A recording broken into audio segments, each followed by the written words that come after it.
감사의 기술, 삶의 모든 상황에서 하나님께 감사하는 법 연습하기. 감사의 온당함, 하나님께 감사하는 것은 적절하고 좋은 일이다.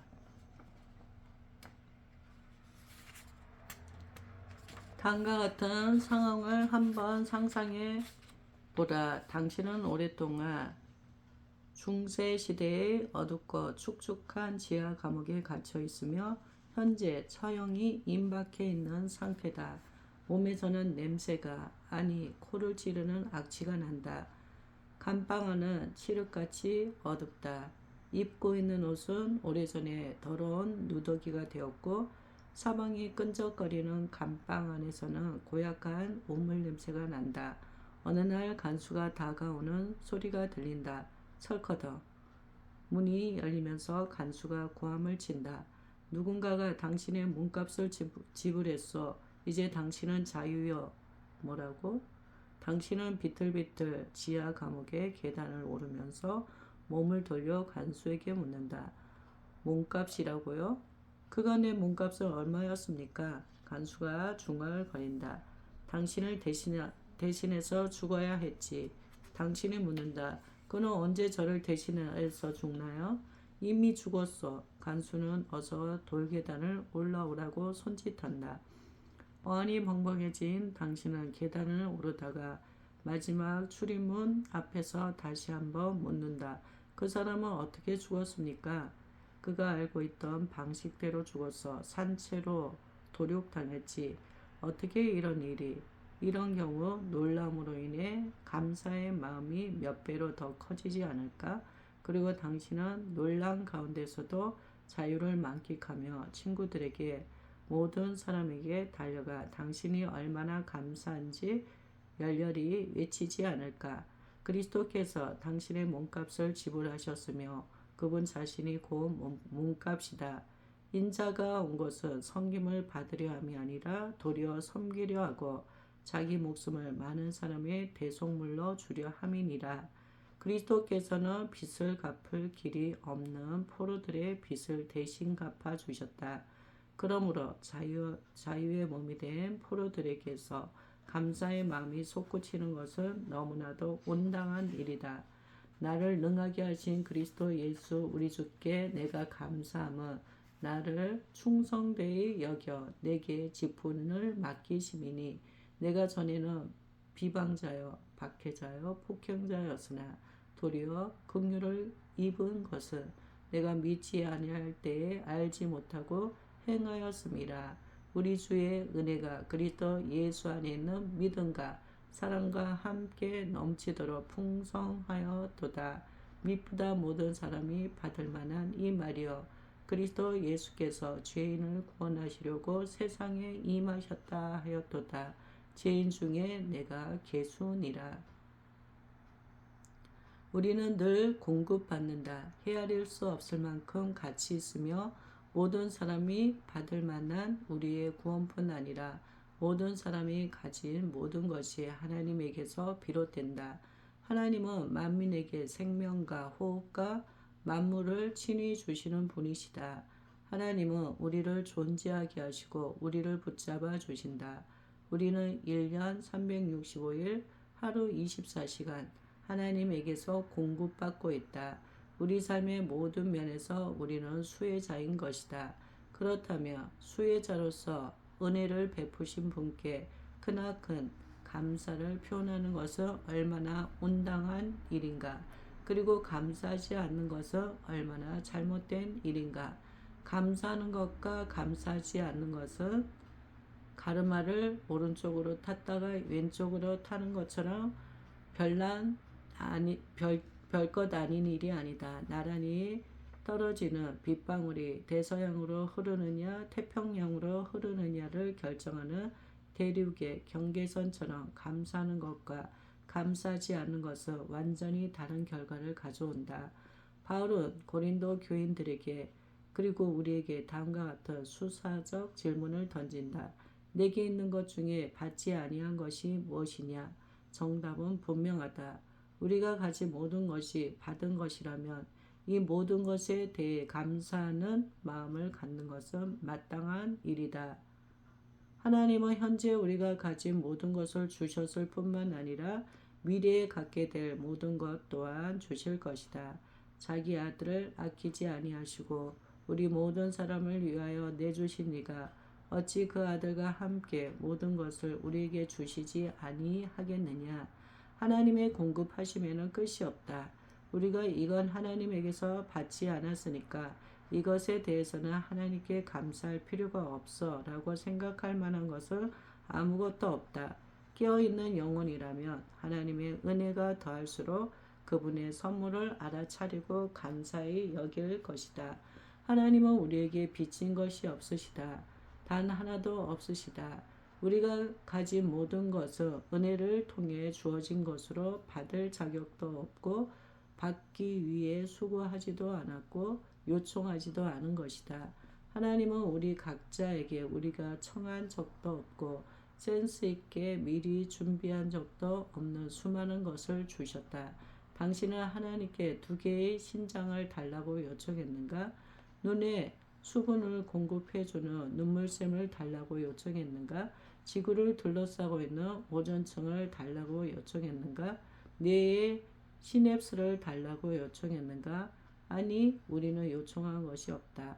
하나님은 이 모든 것을 우리에게 주셨다. 이런 말로 다 형용할 수 없는 관대함은 반응을 필요로 한다. 당신은 어떻게 반응하고 있는가? 우리가 보여야 할 올바른 반응은 감사하는 것이다. 그러면 감사는 무엇일까? 감사는 하나님으로부터 주어진 은혜를 알아보는 영적 능력이자 그 은혜와 은혜 베푸신 분의 선하심을 인정하고자 하는 마음이다.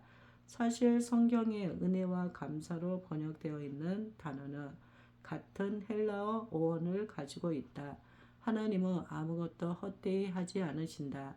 하나님은 항상 언제 어디서나 자신의 영광과 우리의 선을 위해 일하고 계신다. 그리고 하나님이 하시는 일 중에 헛된 것은 아무것도 없다. 하나님은 우리를 위해 모든 것이 합력하여 선을 이루도록 하셨다. 우리가 알거니와 하나님을 사랑하는 자, 곧 그의 뜻대로 부르심을 입은 자들에게는 모든 것이 합력하여 선을 이루느니라. 바울은 우리가 이것을 알고 있다고 말한다. 과연 그럴까? 우리는 하나님이 그분을 사랑하는 자를 위해 모든 것이 합력하여 선을 이루게 하신다는 사실을 알고 있는 것처럼 행동하고 있는가? 나는 이런저런 것들에 대해 불평함으로써 평소에 내가 주장하는 것만큼 하나님을 사랑하지 않을 수도 있다는 사실이 드러나지는 않을까 두렵다. 나는 바울이 내가 안다고 말하는 것, 즉 하나님이 나를 위해 모든 것이 합력하여 선을 이루도록 하신다는 사실을 모르는 것처럼 행동하고 있다. 하나님이 그분을 사랑하는 자를 위해 모든 것이 합력하여 선을 이루도록 하시는 이유는 하나님 자신이 선하시기 때문이다. 따라서 하나님의 선물에 대한 우리의 참된 감사의 밑바탕에는 하나님에 대한 우리의 경외가 자리하고 있다. 존 파이퍼의 말처럼 만약 우리의 감사가 선물에 앞서 하나님의 아름다움에 근거하고 있지 않다면 그것은 아마도 감사로 위장된 우상 숭배일 것이다. 하나님은 위대하신 동시에 선하시다. 우리는 하나님의 위대하심을 찬양하고 그분의 선하심에 대해 감사한다. 하나님이 우리가 볼 수 있는 어떤 행동을 통해 그분의 위대하심을 드러내시든 그렇지 않으시든 간에 하나님은 위대하신 분이다. 하나님의 광대한 능력과 지혜로 인해 우리는 겸허히 그분을 찬양한다. 만약 하나님이 위대하시지만 우리에게 친절하지 않으셨다면 하나님은 괴물과도 같은 존재였을 것이다. 하나님은 우리를 가루로 만들어 날려버리실 수도 있다. 사실 그렇게 하셔도 전적으로 온당하시다. 비록 그렇게 하실지라도 그분은 여전히 그 크신 권능으로 인해 찬양받아 마땅하시지만 우리는 그런 하나님께는 감사하지 않을 것이다. 그러나 우리는 하나님께 감사한다. 하나님이 우리가 하나님 안에서 누리는 영원한 기쁨을 이루게 하시는데 그분의 권능을 사용하시기 때문이다. 하나님은 우리가 겪는 시련을 통해서도 지극히 크고 영원한 영광에 중한 것을 우리에게 이루게 하신다. 믿는 자들아 하나님을 두려워하는 동시에 하나님을 좋아한다. 우리는 하나님을 찬양하는 동시에 감사한다. 이것이 신자와 마귀가 구별해 주는 특징이다. 마귀는 신학을 알고 있고 성경 구절을 암송할 수 있다. 또한 그리스도의 가르침을 알고 있고 그분의 정체도 알고 있다. 마귀는 조만간 그리스도 앞에 무릎을 꿇게 될 것이다. 하지만 그분을 좋아하지는 않는다. 마귀도 그리스도를 찬양할 수 있으며 그분을 두려워한다. 그리스도의 놀라운 능력을 알기 때문이다. 그러나 그는 그리스도를 기뻐하지도 않고 그분께 결코 감사하지도 않는다. 반면에 신자는 하나님을 기뻐하고 그분께 감사한다. 트럼펄롱맨은 그리스도인과 비그리스도인의 진정한 차이점은 그리스도인은 하나님께 감사한다는 것이다 라고 말했다. 최근에 나는 통역사를 통해 한 중국인 여성을 인터뷰한 적이 있다. 그녀는 중국을 떠나 서방 세계를 두루다니며 불교와 기독교의 차이를 이해하려고 노력했는데 그녀가 서양인들에게서 받은 대체적인 인상은 다음과 같았다. 그들은 감사하지 않더라고요. 그러니까 그리스도인이 아닌 게 틀림없어요. 나는 그녀의 말을 거울 삼아 스스로를 돌아보곤 한다. 매 순간 더 커지는 감사. 하나님은 언제 어디서나 선한 일을 하심으로 하나님을 경외하는 자가 감사하지 않아도 되는 때라는 것은 없다. 매 순간이 하나님이 행하시는 기이한 일들을 관찰하고 받아들이고 음미할 수 있는 또 다른 기회인 것이다. 하나님은 평범한 것들로도 놀라운 일을 행하신다. 예를 들면 공중에 날아다니는 독수리의 자치와 반석 위로 기어다니는 뱀의 자치와 바다로 지나다니는 배의 자치와 남자가 여자와 함께한 자치 등은 우리가 이해하기에는 심히 기이한 일들이다.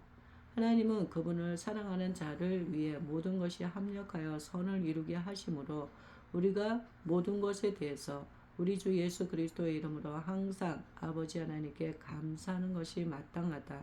항상 그리고 모든 것에 대해서 말이다. 우리가 감사해야 하는 정도에 대해 많은 사람이 모든 상황에서 감사라는 데살로니가전서 5장 18절 말씀만을 인용하는 경향이 있다. 그러면서 모든 것에 대해서가 아니라 모든 상황에서 감사해야 한다고 말한다. 그러나 감사에 관한 선구는 데살로니가전서 5장 18절만 있는 것이 아니다. 성경에는 감사에 관한 구절들이 훨씬 더 많이 담겨 있다. 에베소서 5장 20절은 범사에 즉 모든 것에 대해서 감사라고 말한다. 무엇에 대해 감사할 것인가? 모든 것에 대해서 감사해야 한다.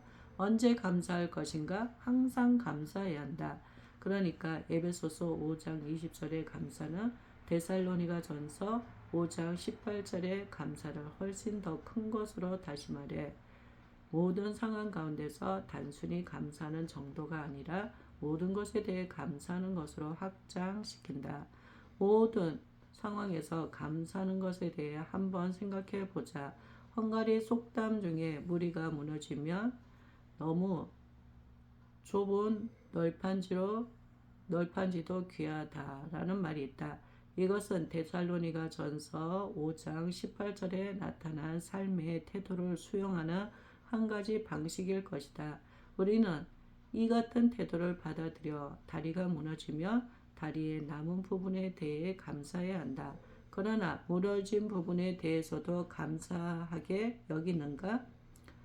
비슷한 예를 하나 더 들어보기로 하자. 사람들은 혹독한 겨울로 유명한 미네소타의 추위보다는 차라리 모기가 낫다는 농담을 하곤 한다. 그러나 모기떼가 기승을 부릴 때 과연 하나님께 감사할 수 있을까? 에베소서 5장에서 우리는 모기떼가 기승을 부릴 때에도 다리에 무너진 부분에 대해서도 감사하는 법을 배울 수 있다. 하나님은 모기가 있는 곳과 없는 곳 모두에서 일하시며 다리의 남은 부분뿐 아니라 무너진 부분에서도 일하신다. 하나님은 우리를 위해 모든 것이 합력하여 선을 이루게 하신다. 이것은 우리의 본성에 반하는 받아들이기 힘든 가르침이다. 이것은 하나님을 사랑하는 자를 위해 목이 떼어 무너진 다리를 포함한 모든 것에 대해 끝까지 손을 놓지 않고 일하시는 하나님에 대한 믿음을 필요로 한다. 무너진 다리에 대해 가볍게 말하고자 함이 아니다. 우리 집 주방 창문에서는 미시시피강을 가로지르는 10차선 규모의 다리가 있다. 2007년에 13명의 사망자와 145명의 부상자를 내고 무너졌던 다리를 복원한 것이다. 우리는 이 사고에 대해서도 감사해야 할까? 우리는 하나님이 항상 일하고 계심을 이해할 필요가 있다. 살다 보면 하나님을 슬프시게 하는 것들, 우리를 고통스럽게 하는 사건들, 자신의 백성에 대한 하나님의 연민과 위로를 불러일으키는 일들이 있을 수 있다. 그러나 이런 일들조차도 우발적인 사고나 계획상의 오류가 아니다. 이런 일들은 자신의 아들을 보내셔서 죽게 하실 만큼 우리를 사랑하시는 바로 그 하나님, 우리를 떠나지도 않고 버리지도 않겠다고 말씀하신 그 동일한 하나님에게서 비롯된 것이다. 비록 우리로서는 하나님이 어떻게 그렇게 하실 수 있는지 이해하기 힘들지라도 하나님은 여전히 우리 곁에 계신다. 또한 우리를 위해 모든 것이 합력하여 선을 이루게 하시기에 우리는 극심한 고통 속에서도 여전히 하나님께 감사할 수 있다. 하나님이 항상 일하고 계시고 항상 선하시다는 확신이 없으며 이 같은 급진적인 감사는 불가능하다. 무너진 다리나 암, 유산, 배우자의 외도, 자녀의 죽음, 실직, 경제 공황 등을 포함하여 우리에게 고통과 상처와 트라우마를 안겨주는 모든 것은 그리스도 안에 있는 모든 사람들을 위하시는 하나님의 전적인 통제 아래에 있다. 51세의 트럭 운전사 폴 아이크스타트는 다리 붕괴 사고로 사망했다. 그것이 그의 삶의 마지막이었을까? 그렇다. 하지만 단지 좁은 의미에서만 그렇다고 할 수 있다. 다른 의미에서 보면 그의 죽음은 삶의 마지막이 아니었다. 그가 운전하던 트럭이 떨어져 내린 강가의 뚝에는 다음과 같은 글귀가 새겨진 추모비가 있다.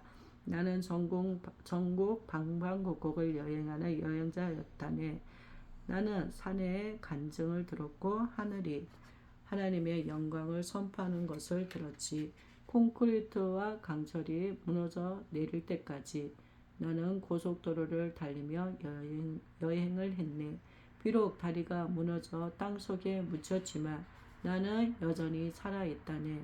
인간이 만든 것은 나를 저버렸지만 나의 구원자께서는 내 곁에 계셨네. 예수 그리스도께서 하신 일을 생각하세. 그분의 사랑은 영원하리니. 폴 아이크스타트가 죽었을 때 하나님이 그를 저버리셨다고 결론 짓는 것은 하나님이 그에게서 손을 떼셨다고 결론 짓는 것과 같아. 하지만 전혀 그렇지 않다. 하나님은 그에게서 손을 뗀 적이 없으시다. 감사하지 않는 마음은 그 다음 이야기가 펼쳐지기에 앞서 섣불리 하나님을 판단한다. 그러나 하나님은 결코 우리에게서 손을 떼지 않으신다.